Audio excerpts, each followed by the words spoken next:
بسم الله الرحمن الرحيم. نحمد الله العظيم ونصلي على رسوله الكريم. أما بعد، فقد قال الله تعالى في القرآن الكريم بعد أعوذ بالله من الشيطان الرجيم بفضل بسم الله الرحمن الرحيم. يا أيها الناس إنا خلقناكم من ذكر وأنثى. قال نبينا صلى الله عليه وسلم: فإذا رأيتم جنازة فقوموا. صدق الله العلي العظيم. صدق رسوله النبي. புகழும் புகழ்ச்சியும் ஏக வல்லோனான அல்லாஹ் ஒருவனுக்கே உரித்தாவதாக. அவனின் சாந்தியும் சமாதானமும் எம்பெருமானார் கண்மணி நாயகம் ஸல்லல்லாஹு அலைஹி வஸல்லம் அவர்களின் மீதும், சத்திய சஹாபாக்கள், தாபிஈன்கள், தபா தாபிஈன்கள், நாதாக்கள், சுஹதாக்கள், வலிமார்கள், நல்லடியார்கள், நல்லோர்கள், மேலும் இங்கு வந்து கொண்டிருக்கின்ற நம் அத்துணை பேரின் மீதும் என்றென்றும் நிறைவாக உண்டாவதாக. அன்பானவர்களே, இஸ்லாமிய மார்க்கம் சமய மத நல்லிணக்கத்தை வலியுறுத்தி கூறுகின்றது. எல்லா மக்களோடும் நாம் ஒன்றிணைந்து சம மத நல்லிணக்கத்தோடு நாம் இருக்க வேண்டும் என்பதாக இஸ்லாமிய மார்க்கம் நமக்கு கற்றுத்தருகின்றது. அன்பானவர்களே, இப்ப இருக்கின்ற கால சூழ்நிலையிலே இந்த சமய மத நல்லிணக்கம் என்ற கயிற்றை நாம் பற்றி பிடிக்க வேண்டும். அதை பிடிப்பதன் மூலமாகத்தான் இந்த நாட்டிற்கும் இந்த நாட்டு மக்களுக்கும் அமைதியும் நிம்மதியும் கிடைக்கும் என்பதிலே எந்தவிதமான சந்தேகமும் கிடையாது. அதன் அடிப்படையிலே அன்பானவர்களே, நாம் ஒவ்வொருத்தரும் பிற சமுதாய மக்களோடு மத நல்லிணக்கத்தை நாம் கையாள வேண்டும். காரணம், ஒருவன் நான் என்னுடைய சமயத்தில் இருக்கின்றேன், நான் என்னுடைய மதத்தில் இருக்கின்றேன் என்பதற்காக வேண்டி பிற சமுதாய மக்களை அவன் துன்புறுத்தினால், பிற சமுதாய மக்களை அவன் அழிக்கின்றான் என்று சொன்னால் இது எந்த விதத்திலே நியாயம்? உண்மையான சமய மத நல்லிணக்கம் என்றால் என்ன தெரியுமா? அவர்களுடைய வழியில் இருக்கட்டும், அவர்களுடைய வழியில் இருக்கட்டும், நான் என்னுடைய வழியில் இருக்க வேண்டும் என்று கூறுவதுதான் உண்மையான சமய மத நல்லிணக்கம். அன்பானவர்களே, இந்த சம மத நல்லிணக்கம் எதற்காக வேண்டி நாம் கடைபிடிக்க வேண்டும் என்று தெரியுமா? இந்த நாட்டிலே இஸ்லாமியர்களும் கிறிஸ்தவர்களும் இந்துக்களும் என்று ஒன்றாக வாழ்ந்து கொண்டிருக்கின்ற அந்த கூட்டிலே மத பகைமை உடையவர்கள், மத நெறி பிடித்தவர்கள் உள்ளே நுழைந்து அந்த ஒற்றுமை என்ற அந்த கூட்டை கலைக்காமல் இருப்பதற்காக வேண்டிதான் அந்த சமய மத நல்லிணக்கத்தை கடைபிடிக்க வேண்டும் என்பதாக இருக்கின்றது. எல்லோருக்கும் எல்லோரும் வேண்டும்.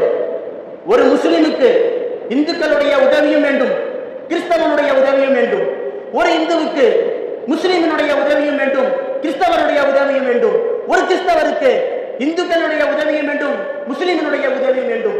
இப்படி இருக்க நீ எனக்கு என்ன உதவி செய்ய, நான் உனக்கு என்ன உதவி செய்ய என்று சொல்லி உன்னுடைய உதவி எல்லாம் எனக்கு தேவையில்லை, நான் ஏன் உனக்கு உதவி செய்ய வேண்டும் என்பதாக ஒரு மனிதன் உள்ளத்திலே நினைத்தால் அந்த இடத்திலேயே அந்த சமய மத நல்லிணக்கம் என்ற உணர்வு அந்த மனிதனுடைய உள்ளத்திலே செத்து போய்விட்டது என்பதுதான் உண்மையான அர்த்தம்.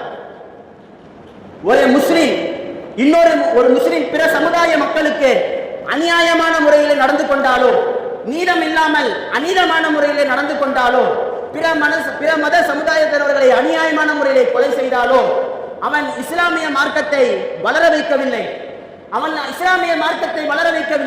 மாறாக அவன் இஸ்லாமிய மார்க்கத்தை கேவலப்படுத்துகின்றான் என்றுதான் அர்த்தம்.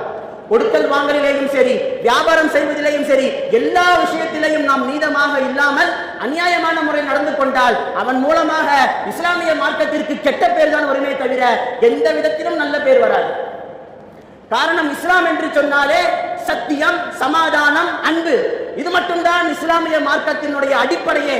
இந்த சமய மத நல்லிணக்கத்தை தான் எம்பெருமானார் கண்மணி நாயகம் ஸல்லல்லாஹு அலைஹி வஸல்லம் அவர்கள் சொல்லி வாழ்ந்தும் காட்டியிருக்கின்றார்கள், நமக்கு கற்றுக் கொடுத்தும் சென்றிருக்கின்றார்கள். ஒரு யூத சிறுவன், நபி ஸல்லல்லாஹு அலைஹி வஸல்லம் அவர்கள் மதீனாவிலே வாழ்ந்தபொழுது ஒரு யூத சிறுவனுக்கு உடல்நிலை சரியில்லாமல் போய்விட்டது. அந்த சிறுவனை பார்ப்பதற்காக வேண்டி சஹாபாக்களோடு செல்கின்றார்கள். இத்தனைக்கும் அந்த காலத்துல நபி ஸல்லல்லாஹு அலைஹி வஸல்லம் உடைய காலத்துல மதீனால மெஜாரிட்டியா இருந்த யார் தெரியுமா? பெரும்பான்மையாக இருந்தவர் நாம தான். பெரும்பான்மையாக இருந்தது அப்பொழுது மதீனாவிலே பெரும்பான்மையானவர்களாக இருந்தது நாம் தான்.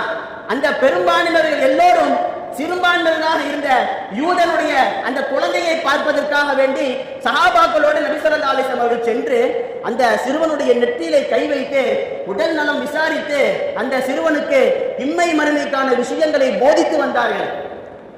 அது மாத்திரம் கிடையாது, நம்ம எல்லோருக்கும் தெரிந்த ஒரு விஷயம், நபி ஸல்லல்லாஹு அலைஹி வஸல்லம் அவர்கள் ஒரு யூத சடலம் சென்ற பிறகு ஒரு யூதனுடைய சடலம் செல்லும் பொழுது எழுந்து நிற்கின்றார்கள். அப்பொழுது அங்கு இருக்கின்ற சஹாபாக்கள் கேட்டாங்க, யா ரசூலல்லாஹ், இது யூதனுடைய சடலமாச்சே, ஏன் நிற்கிறீங்க என்பதாக. அலைஸத் நஃப்ஸா, அது ஒரு உயிர் தானே என்பதாக நபி ஸல்லல்லாஹு அலைஹி வஸல்லம் அவர்கள் சொன்ன வார்த்தையை நாம் கவனிக்க வேண்டும். அதுவும் ஒரு உயிர் தான் என்பதாக நபி ஸல்லல்லாஹு அலைஹி வஸல்லம் அவர்கள் சொன்னார்கள். இப்படி பெரும்பான்மையவர்களாக மதீனாவிலே வாழ்ந்த பொழுதும் சிறுபான்மையவர்களை அவர்கள் அரவணைத்து வாழ்ந்து கொண்டிருந்தார்கள். எந்த அளவுக்கு தெரியுமா, யூதர்களுக்கு ஒரு பிரச்சனை வந்தா கூட, யூதர்கள் அவங்களுக்கு மத்தியில ஒரு பிரச்சனை வந்தா கூட நேரடியா நபிட்ட வந்து அதுக்குள்ள தீர்வையை வாங்கிட்டு போவாங்க. ஆனா இன்றைக்கு சிறுபான்மையராக இருந்து கொண்டிருக்கின்ற நம்மள அந்த இஸ்ரேல் வந்து எந்த அளவுக்கு செஞ்சுட்டு இருக்கிறாங்க அப்படின்னா, ஒரு முஸ்லீமுடைய சடலத்தை இஸ்ரேல்காரர்கள் நம்முடைய நாட்டு மக்களிடத்திலே ஒப்படைக்கின்றார்கள். பலஸ்தீன மக்களிடத்திலே ஒப்படைக்கும் பொழுது அந்த சடலத்தின் உள்ளே டைம் பாம் வச்சு அனுப்பி இருக்கிறாங்க. டைம் பாம் வச்சு அனுப்பி அந்த சடலத்தோட தூக்கி சென்ற மற்றவர்களும் இறந்து போயிடுறாங்க. இதன் காரணமாக அவன் சமய நல்லிணக்கத்தை அவன் கையில் எடுத்திருக்கின்றான் என்பதாக அர்த்தமா? மாறாக அவனுடைய மதத்தை அவன் கேவலப்படுத்துகின்றான் என்றுதான் அர்த்தம். இப்படி செய்வதன் காரணமாக அவனுடைய மதம் உயர்வடையாது என்பதில் எந்த விதமான சந்தேகமும் கிடையாது. அவனுடைய மதத்திற்கு அவனே கெட்ட பேர் வாங்கி தந்து கொண்டிருக்கின்றான். இதே நம்முடைய இஸ்லாமிய மார்க்கம் கற்றுத்தரவில்லை. ஒரு மனிதனுக்கு, முஸ்லிம் சார்ந்த ஒரு முஃமினுக்கு சமய நல்லிணக்கம் எங்கிருந்து தெரியுமா ஸ்டார்ட் ஆகுது? அண்டை வீட்டுக்காரர்களிடத்திலிருந்தே ஸ்டார்ட் ஆகுது. ஒரு முஸ்லிம் தன்னுடைய அண்டை வீட்டுக்காரர்களிடத்திலே சமய நல்லிணக்கத்தோடு பழக வேண்டும். யாரா இருந்தாலும் சரி, கிறிஸ்தவராக இருக்கட்டும், இந்துவா இருக்கட்டும், யாரா இருந்தாலும் ஒரு இடத்திலே மத நல்லிணக்கத்தோடு பழக வேண்டும். காரணம், அண்டை வீட்டுக்காரரை நாம் நட்புறவோடு நாம் பழகவில்லை என்று சொன்னால் அல்லாஹ் நம்மை நேசிக்க மாட்டான். அண்டை வீட்டுக்காரரை நாம் துன்புறுத்தினோம் என்று சொன்னால் நரகவாதி என்பதாக ரசூல் ஸல்லல்லாஹு அலைஹி வஸல்லம் அவர்கள் சொல்லி இருக்கின்றார்கள். நபி ஸல்லல்லாஹு அலைஹி வஸல்லம் அவர்கள் சொல்றாங்க, நீங்க உங்க வீட்டுக்கு சால்னா செஞ்சீங்க அப்படின்னா கொஞ்சம் பக்கத்து வீட்டுக்காரர்களுக்கு சேர்த்து செஞ்சு கொண்டு போய் கொடுங்கன்னு இருக்காங்க. இப்படி மத நல்லிணக்கத்தை இஸ்லாமிய மார்க்கம் அண்டை வீட்டுக்காரரிடத்திலிருந்தே ஆரம்பித்து விடுகின்றது. ஒரு படி மேல சொன்னோம் அப்படின்னா, அந்த பக்கத்து வீட்டுக்காரர்கிட்ட போயிட்டு இந்த பாய் எப்படிங்க, இந்துவோ கிறிஸ்தவரோ யார் இருந்தாலும் போயிட்டு இந்த பாய் எப்படிங்கன்னு சொல்லி கேட்டாங்கன்னா, அவர் ரொம்ப நல்லவருப்பா, அவரு தங்கமானவருப்பா அப்படின்னு அந்த சர்டிபிகேட் கொடுத்தாங்கன்னா அது அங்கீகரிக்கப்படும். அவர் கெட்டவர்னு சொல்லி கொடுத்தாங்கன்னா அதையும் அங்கீகரிக்கப்படும். இப்படி இஸ்லாமிய மார்க்கம் அண்டை வீட்டுக்காரர்களிடத்திலிருந்தே சமய மத நல்லிணக்கத்தை கடைபிடிக்க வேண்டும் என்பதாக சொல்லிக் கொண்டிருக்கின்றது. அடுத்தபடியாக அன்பானவர்களே, நாம் பிற சமுதாய மக்களுடைய இருப்பை ஏற்றுக்கொள்ள வேண்டும். அவர்களுடைய வணக்க வழிபாடுகள்ல குறை சொல்லக்கூடாது. இதையும் இஸ்லாமிய மார்க்கம் ஆரம்பத்திலேயே சொல்லிக் கொடுக்குது. நீங்க பிற மதத்தவர்கள் வணங்குகின்ற சிலைகளை நீங்க சபிக்காதீங்க, திட்டாதீங்க என்பதாக அல்லாஹ் தஆலா குர்ஆனிலே சொல்றான். எந்த அளவுக்கு தெரியுமா, ஷாம் தேசத்துல நபி ஸல்லல்லாஹு அலைஹி வஸல்லம் அவங்க கிறிஸ்தவர்களோடு ஒப்பந்தம் போடுறாங்க. இந்த ஜைத்தன் மரத்துக்கு கீழே கிறிஸ்தவர்களோடு ஒப்பந்தம் போடுறாங்க. அந்த ஒப்பந்தத்தில் என்ன தெரியுமா எழுதுனாங்க, ஒருத்தர் முஸ்லீமா இருக்கிறாரு, அவருடைய தாயார் கிறிஸ்தவ மதத்தை சார்ந்ததா இருக்கிறாங்க. ஞாயிற்றுக்கிழமை மாதா கோயிலுக்கு போகணும் அப்படின்னா, இத்தனைக்கும் அந்த தாய் நடக்க முடியாத சூழ்நிலையில இருந்தா கூட அந்த தாயை சுமந்து கொண்டு அந்த கோயிலில் விட்டுட்டு வரணும்னு சொல்லி நபி ஸல்லல்லாஹு அலைஹி வஸல்லம் வந்து ஒப்பந்தத்தில் எழுதுறாங்க. கிட்டத்தட்ட 1500 ஆண்டுகளுக்கு முன்பாகவே எழுதப்பட்ட அந்த ஒப்பந்தம் இன்று வரைக்கும் அது கடைபிடிக்க வேண்டும் என்றுதான் இஸ்லாமிய மார்க்கம் சொல்லிக் கொடுத்துக் கொண்டிருக்கின்றது. அடுத்தபடியாக இஸ்லாமிய மார்க்கத்திலே இருக்கக்கூடியவர்கள் நம்முடைய சின்ன பிள்ளைகளுக்கு ஆரம்பத்திலேயே மதத்தினுடைய ஒரு வெறுப்புணர்வை ஊட்டிடக்கூடாது. ஸ்கூலுக்கு அனுப்பும் போதே, பச்சே நம்ம பசங்க கூட மட்டும் சேர்ப்பா, அவர் யாரு கூட சேராதுப்பான்னு ஆரம்பத்திலேயே நாம் சொல்லி அனுப்புவதன் காரணமாக மத வெறுப்புணர்வு அவனுடைய உள்ளத்திலே ஏற்பட்டு விடுகின்றது.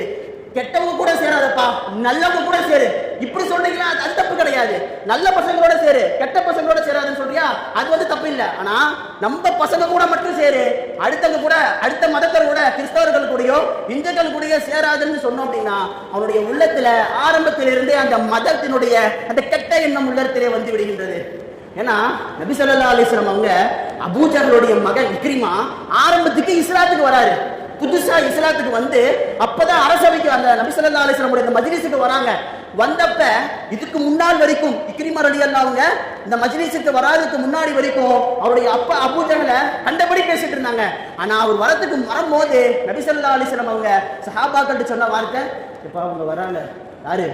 அபூஜஹலுடைய மகன் இக்ரிமா வராரு, எதுவும் பேசாதீங்க, அவருடைய மனம் புண்படும்படியாக அவருடைய தந்தையை பற்றி நீங்கள் பேசாதீர்கள் என்பதாக நபி ஸல்லல்லாஹு அலைஹி வஸல்லம் அவர்கள் சொன்னார்கள். என்றால் எந்த அளவிற்கு சமய மத நல்லிணக்கத்தை நபி ஸல்லல்லாஹு அலைஹி வஸல்லம் அவர்கள் ஊட்டி இருக்கின்றார்கள் என்பதை நாம் சற்று சிந்தித்து பார்க்க வேண்டும். மாணவர்களே, இறுதியாக ஒரு விஷயத்தை சொல்லி முடிக்கின்றேன். ஒரு யானை, அந்த யானையை ஒரு ஊர்ல இருக்கிற மக்கள் எல்லாரும், கிறிஸ்தவர்கள், முஸ்லிம், இந்து 3 பேரும் சேர்ந்து வாங்குறாங்க. வாங்கிட்டு ஊர்ல நிறுத்திட்டாங்க. நைட்டு கொண்டு நிறுத்திட்டாங்க. நிறுத்தினதுக்கு அப்புறம் சண்டை போடுறாங்க. இந்த யானையினுடைய நெத்தியில பட்டைய போடுறதா அல்லது சிலுவையை போடுறதா அல்லது இஸ்லாமியோடைய அடையாளமான இந்த ஸ்டார் நட்சத்திரத்தை போடுறதா அப்படின்னு சண்டை போடுறாங்க. சரி, சண்டை போட்டுக்கிட்டே அவங்க ஒரே கலவரமா ஆயிட்டாங்க அந்த இடத்துல. அதுக்கப்புறம் இரவு ஆயிடுச்சா, தூங்க போயிட்டாங்க. அதுக்கு அடுத்த நாள் காலையில பார்த்தா யானையை காணும். இது பார்த்தா யானையை காணும். அப்ப அங்கிருந்த ஒருத்தர் சொன்னாரு, யானை மதம் பிடிச்சு ஓடி போயிருச்சு போல, யானை மதம் பிடிச்சு ஓடி போயிருச்சு போல அப்படின்னு. அப்ப அங்கிருந்த ஒரு ஞானி சொன்னாராமா, தப்பா சொல்றீங்க, மதம் பிடிச்சதுனால ஓடி போகல, மதம் பிடிக்காததுனால ஓடி போயிருச்சு. மதம், நீங்க சண்டை போட்டீங்க பாத்தீங்களா, அந்த மதம் பிடிக்காததுனால ஓடி போயிருச்சு. எனவே அன்பானவர்களே, நாம் மதம் பிடித்தவர்களாக நாம் தெரியாமல் பிற மதத்தவர்களோடு அன்பாக, இணக்கமாக, சமய மத நல்லிணக்கத்தோடு வாழ்ந்து நம்மளுடைய இஸ்லாமிய மார்க்கத்தை உயர்த்தி காட்டக்கூடிய பாக்கியத்தை வல்ல ரஹ்மான் நம் அனைவருக்கும் தந்தல் புரிவானாக. ஆமீன்.